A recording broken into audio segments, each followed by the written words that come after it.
The night was cold and silent in the iron mines of Virel 9, a dark planet owned by humans but built on the suffering of others. Machines screamed. Sparks flew. Chains rattled. Among hundreds of tired alien slaves, a young girl moved slowly, her silver eyes glowing weakly under the pale blue light. Her name was Lyra.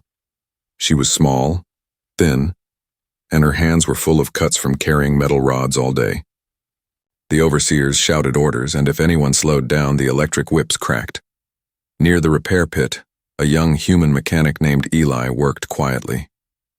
He wasn't rich or powerful, just another worker who fixed broken machines. But his heart was different. He hated how aliens were treated. Every night he saw Lyra trembling in the cold, her collar glowing red showing she was property, not a person. One evening, when the guards left for dinner, Eli walked to the slave cages. He carried a small piece of bread and a flask of water. He looked around carefully, no one was watching. Then he whispered, "Hey, are you okay?" Lyra lifted her head slowly. Her lips were dry, her voice weak. You're human." "I know," Eli said softly, "but not all humans are monsters." He pushed the bread through the bars. She stared at it, then at him, not believing. Why are you helping me?" Eli smiled sadly. "Because I can't stand to see you starve." For a moment their eyes met, his warm brown eyes and her pale silver ones. Something passed between them, something fragile and pure. In that silent corner of a cruel world, two souls found a small spark of kindness. From that day, every night, Eli came back with a little food, a blanket, or just a few words to make her smile. Lyra told him about her home world, green oceans, crystal trees, and songs that healed hearts. Eli listened like a child listening to a fairy tale. But one night the peace broke. A cruel guard named Rex saw Eli giving her water. Rage filled his eyes. "You feeding animals now, boy?" he shouted. He grabbed Eli by the collar and threw him to the ground. The other guards laughed. Lyra tried to protect him. "Stop, he did nothing," she cried, pulling at her chains. The whip cracked across her back. She fell, crying out in pain. Eli crawled toward her, his face bloody, shouting, "Leave her alone." Rex kicked him hard. "You think she's your friend?" "She's a slave." Eli spat blood and said, "Then I'll free her one day." Everyone froze. The words hung in the air, dangerous words. The guards dragged him away toward the punishment hall. Lyra screamed his name, "Eli!" That night the sky over Virel 9 burned with lightning. Eli lay in the punishment pit, his back full of lashes. The pain was sharp, but the only thing he could think of was her, the alien girl with silver eyes. When he finally woke up, it was dawn. His body ached, but he forced himself to walk back to the cages. He had to see her just once more. But when he reached her cell, it was empty. The door was open. The chains were broken. The floor was stained with blood. He fell to his knees. "No, Lyra," he whispered. He asked the guards, but they laughed. She tried to escape. "She's dead." Eli refused to believe them. He searched the whole camp, calling her name until his voice broke. Finally, near the old mining tunnel, he found something, a small silver bracelet, cracked and half burned. He picked it up and held it close to his heart. He remembered her voice, soft and trembling. "Why are you helping me?" And his answer, "Because I can't stand to see you hurt." Eli clenched his fist around the bracelet. The sunrise turned the dust red and gold. He whispered into the wind, "I swear, Lyra, if you're alive somewhere, I'll find you. I'll keep my promise." Years later, those words would still echo in his mind. A promise made in chains, a vow that would one day shake the stars themselves. They said she was dead. But even after all these years, Eli could still hear her voice in his dreams, soft, trembling, full of life. The war had ended long ago, but peace never came to Eli's heart. He left the mines of Virel 9, carrying nothing but a small silver bracelet, cracked and burned, the last sign of Lyra, the alien slave girl he had sworn to marry. Everywhere he went, people laughed at him. "You're chasing ghosts, boy," they said. "Slaves don't come back." But he didn't care. Every night when the stars came out, he looked up and whispered her name. He became a wanderer, fixing old ships in dusty ports, trading his labor for food and fuel. He moved from one world to another, the sand planet of Doros, the frozen moons of Nerea, and even the red markets of Valcor, where people sold everything, even memories, still no sign of her. Sometimes he thought he saw her shadow, a silver-eyed figure in a crowd. But when he ran, she was gone. One night in a run-down bar on a mining moon, Eli sat alone, drinking recycled water. The hollow screens above showed news of another rebellion. Alien fleets were rising again, led by mysterious commanders who wanted revenge on humans. He wasn't interested until the next image appeared. A woman in dark armor stood at the center of a burning city. Her hair flowed like silver fire, her eyes cold, glowing, and familiar. Eli's heart stopped. The reporter's voice said, "The rebel forces are led by a woman known only as the Silver Queen. Once a slave, now a symbol of vengeance." He leaned forward, whispering, "Lyra." It couldn't be.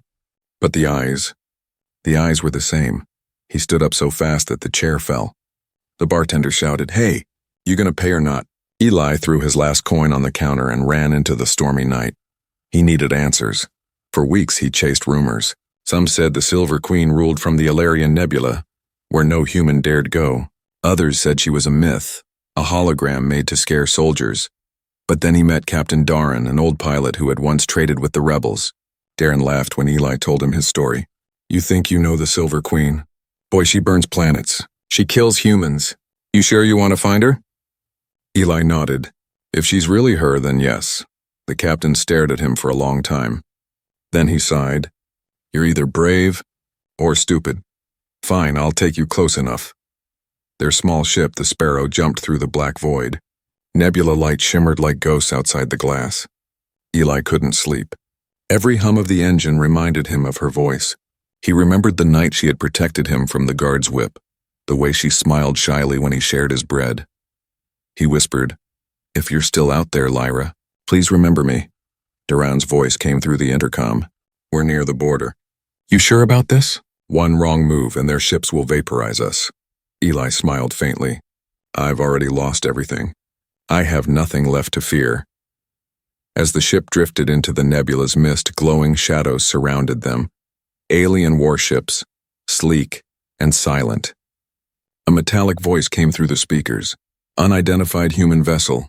You are trespassing in rebel space. Surrender or be destroyed." Eli stepped forward and pressed the mic button. "I'm not here to fight. I'm here to find someone and a woman named Lyra." Silence, then laughter. "No such name exists here, human." He whispered again. "She has silver eyes." This time no one laughed. A different voice came. Calm, feminine, cold. "You will be escorted. Do not resist."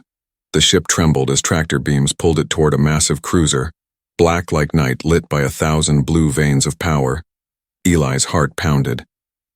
Could it be her ship? When the hatch opened, armored alien guards surrounded him. He was dragged through metal halls past flickering lights until they reached a great door. Inside, one soldier growled. Eli walked in slowly. At the center of the room stood a tall figure in silver armor, her back turned. Her hair shone under the blue light. He couldn't breathe. "Lyra," he whispered. The figure turned.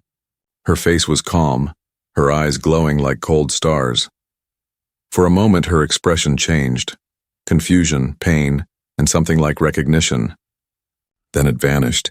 She raised her hand. "You shouldn't have come here, human." Eli's voice broke. "You remember me, don't you?" Her eyes narrowed. "I remember nothing of the past." He took a step closer, holding out the cracked bracelet. "Then why does your heart look like it's breaking?" She froze. The silence inside the command hall was heavy, like the air before a storm. Eli stood frozen, staring at the woman he had searched for years, Lyra, the alien slave girl he once promised to marry. But now she stood before him, tall and cold, wrapped in silver armor, her face calm and unreadable. She wasn't the weak, trembling girl he remembered. She was a queen now, the Silver Queen, ruler of the alien rebellion. Eli's voice trembled. "Lyra, it's me. You remember, don't you? Virel 9, the mines." The promise, her eyes flashed. "Enough." The soldiers beside him raised their weapons. Lyra turned away and said softly, "Take him to the cells. He will be questioned later." As the guards grabbed his arms, Eli shouted, "You're not this person. You're not a killer. Lyra stopped for a moment but didn't look back. The door closed behind him with a loud clang. Hours passed. Eli sat in the cold metal cell, staring at the cracked bracelet in his hands. He whispered, "You remembered once. You can remember again." Outside, alarms wailed. The ship trembled. A voice came through the speaker. "Human fleet incoming. Prepare for battle." The lights turned red. Eli ran to the tiny window. Through it, he saw flashes in the darkness. Hundreds of ships fighting like angry stars. Missiles streaked, shields flared, and explosions lit up the void. Eli's heart sank. He knew the humans wouldn't stop until they destroyed her fleet, until they destroyed her.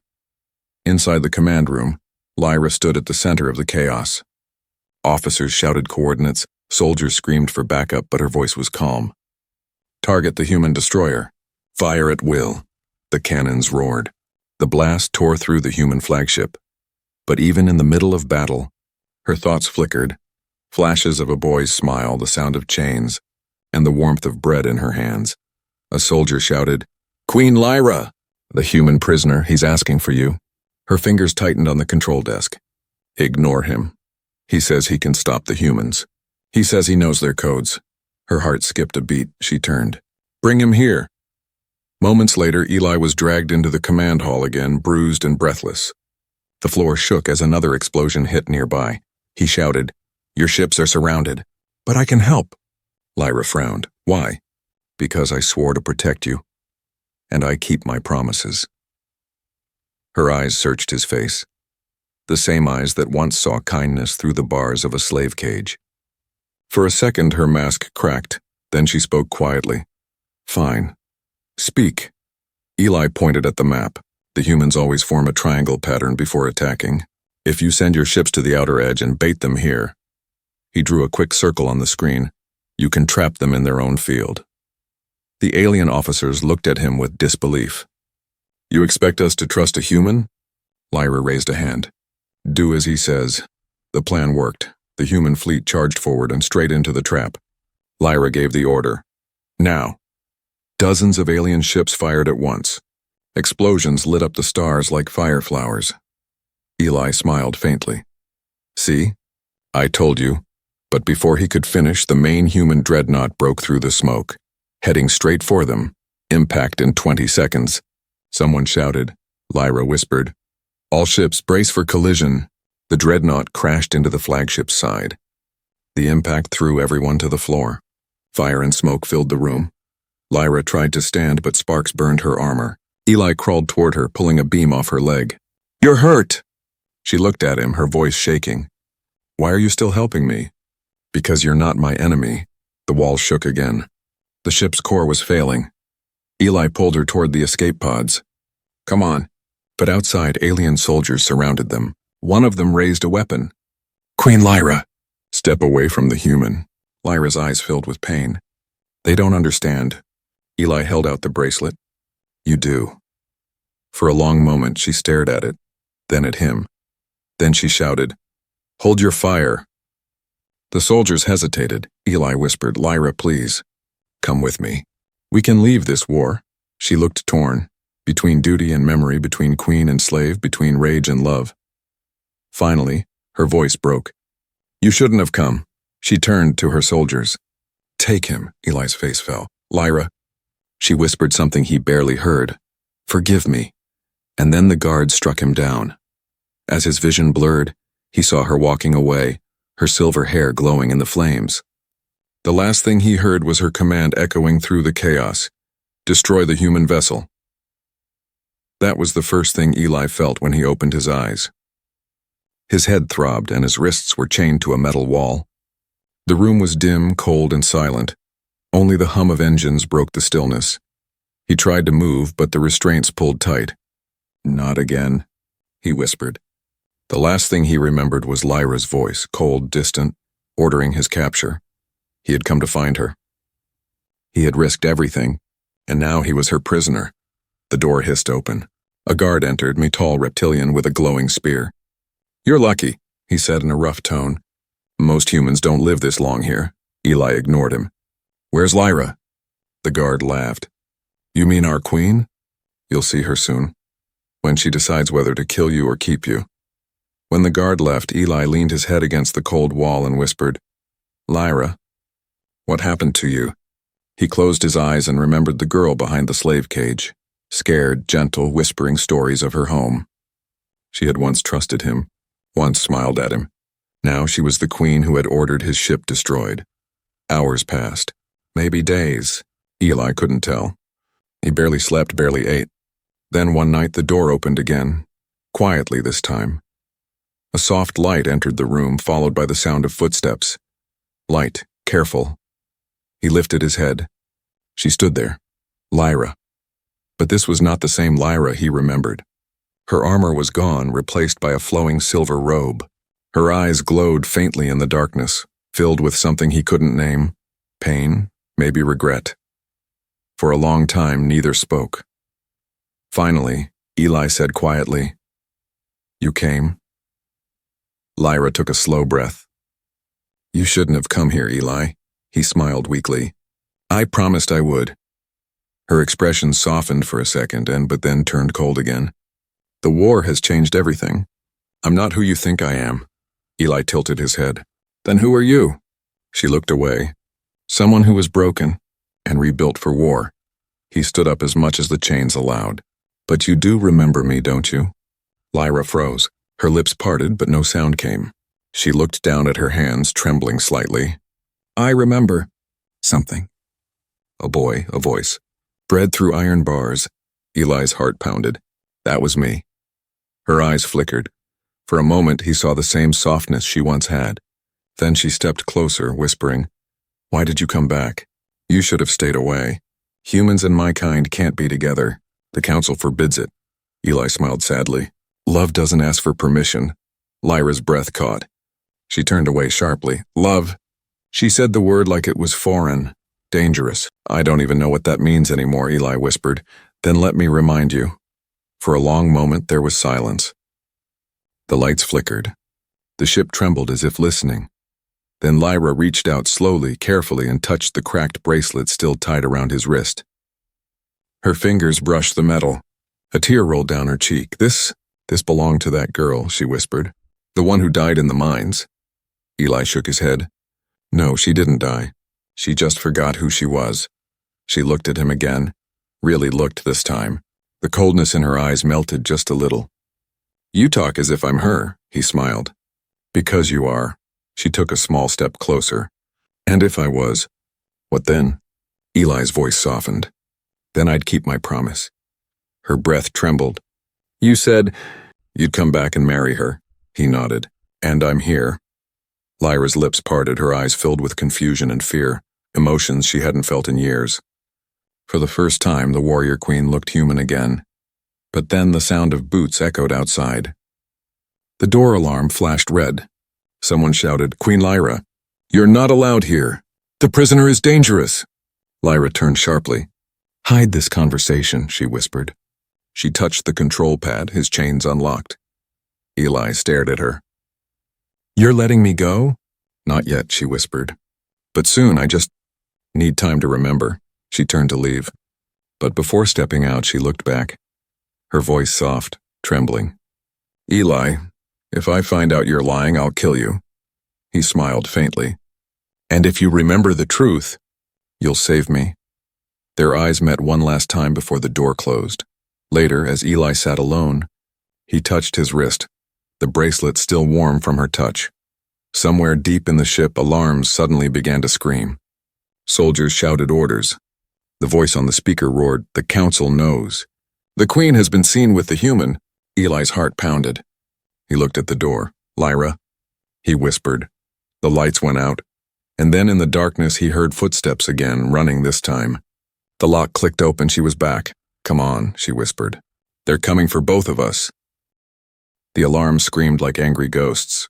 Red lights flashed across the corridors as Lyra pulled Eli by the hand, running through the narrow metal hallways of her flagship.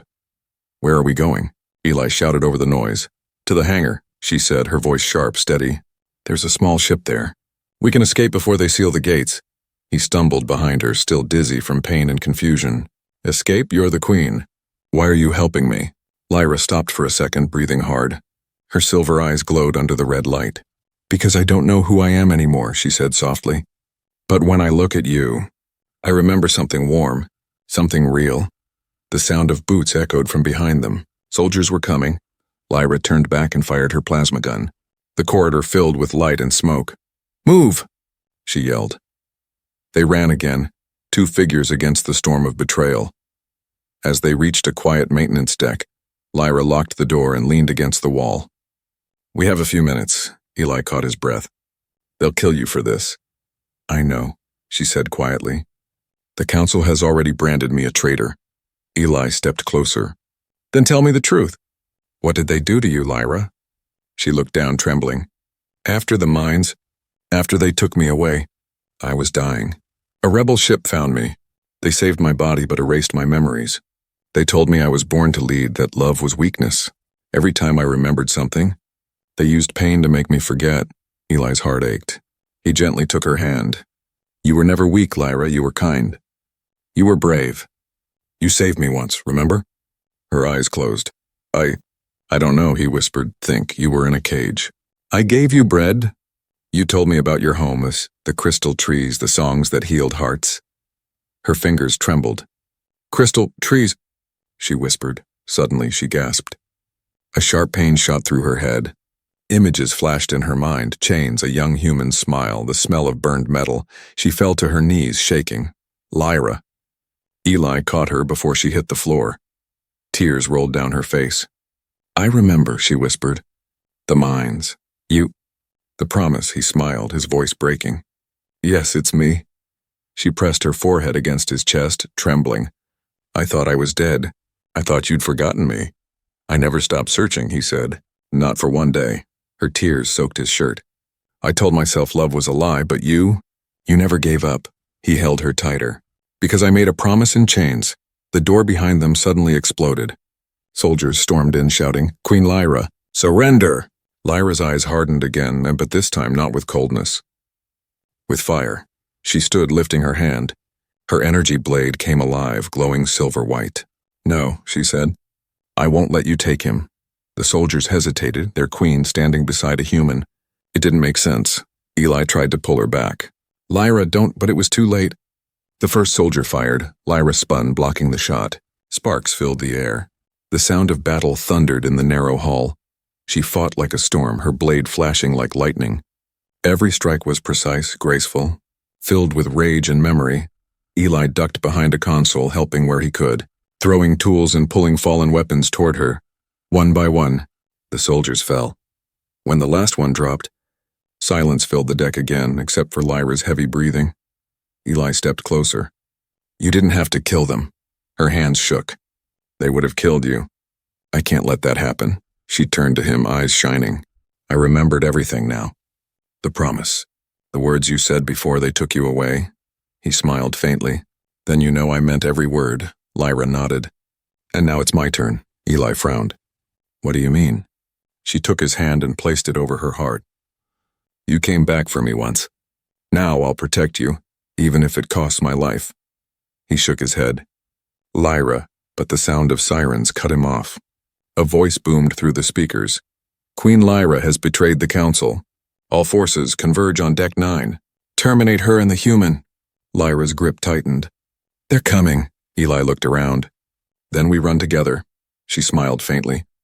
"You really haven't changed." They ran through the smoke-filled corridors. Explosions shook the walls as security drones chased them. Sparks rained from the ceiling. Finally, they reached the hangar.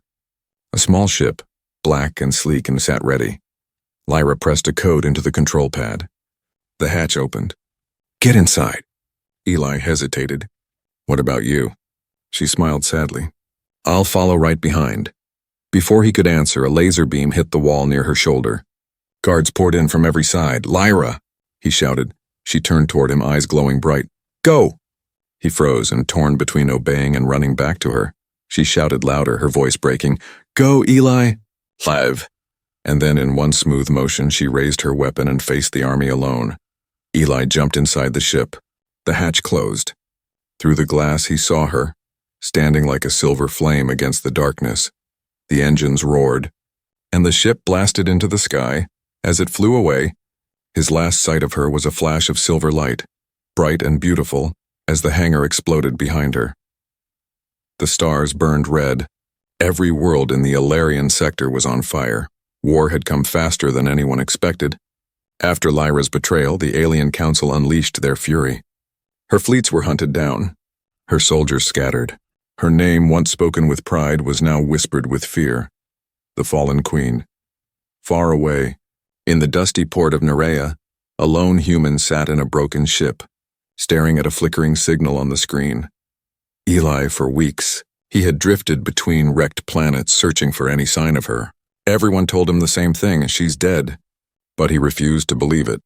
That night the signal came. A faint voice, cracked and full of static. "Eli, if you're alive..." "Don't come for me." Then silence. Eli's heart froze. It was her. He replayed it again and again.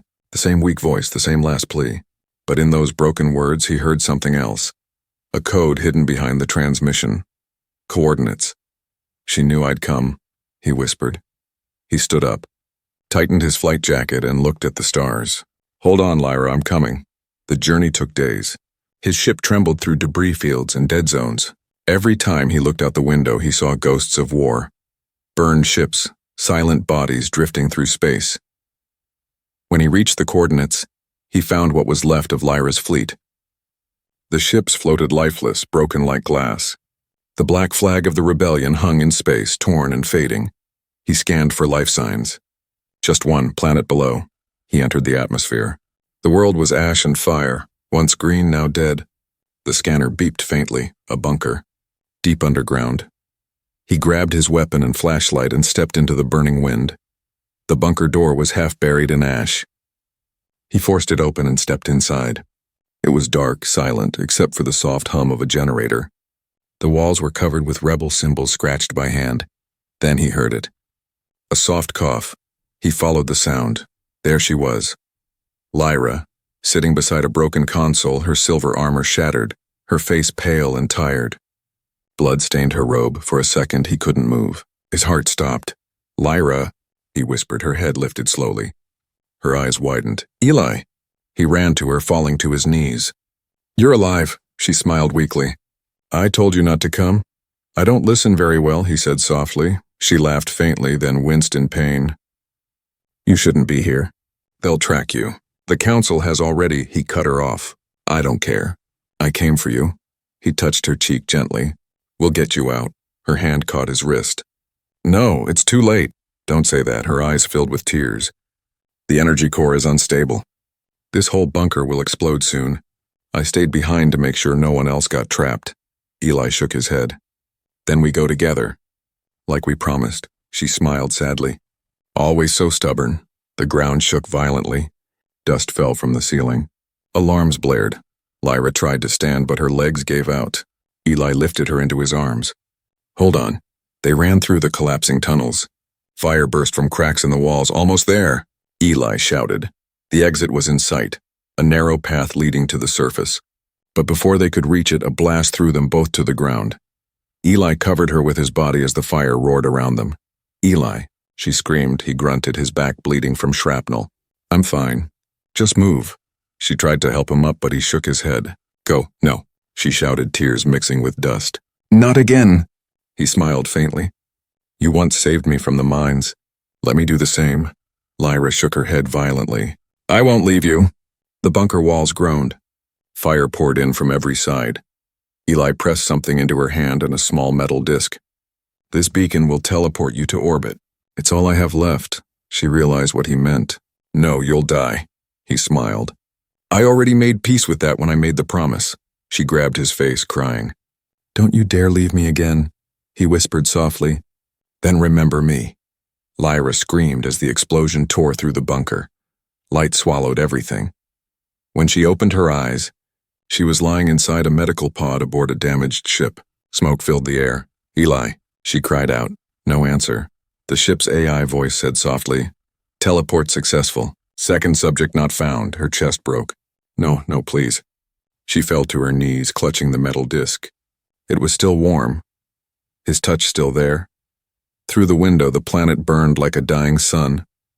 She whispered, voice trembling, "You said you'd come back." But now I'll be the one who comes for you." Tears fell, glowing silver as they hit the floor. And then, deep in the stars, a faint echo reached her ship's radio. A heartbeat. "Lyra." "I'm still here," her eyes widened. "Eli," the signal repeated. Weak but alive. She looked out the window toward the light of a distant star. Her voice was firm again, full of fire. "Hold on, Eli, I'm coming." Light. That was the first thing Eli saw when he opened his eyes again. A soft, golden light falling through a window. It was warm, gentle, alive. He blinked, confused. The air smelled like flowers, not smoke. The sound of birds replaced the screams of war. He sat up slowly, his body bandaged but whole. He wasn't in space anymore. He was in a small wooden cabin, sunlight dancing across the walls.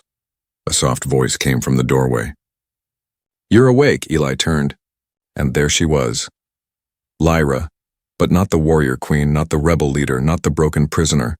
This was Lyra as he remembered her long ago. Her hair fell softly over her shoulders. Her silver eyes glowed with peace instead of pain. She smiled, the smile he had waited years to see. "You really don't give up easily, do you?"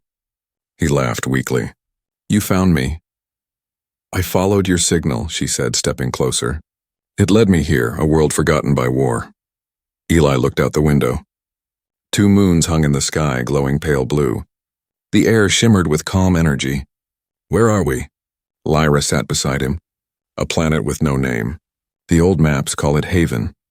I rebuilt one of the escape ships and searched every signal until I found yours. You were trapped in a rescue pod, barely alive." He smiled faintly. "Guess I'm hard to kill." Lyra's lips trembled. "You almost didn't make it." Her hand brushed his cheek. "When I saw your heart still beating, I swore I'd never let you go again." He caught her hand gently. "You remembered everything, didn't you?" Her eyes softened. "Every moment. Every word.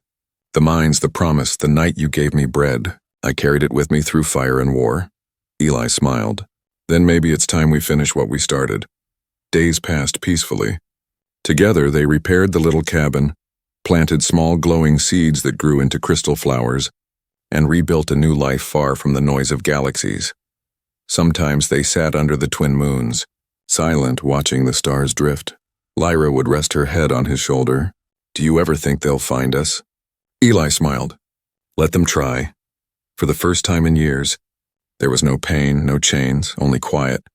One evening, when the air turned silver and soft rain began to fall, Eli stood outside the cabin, holding something small in his hands.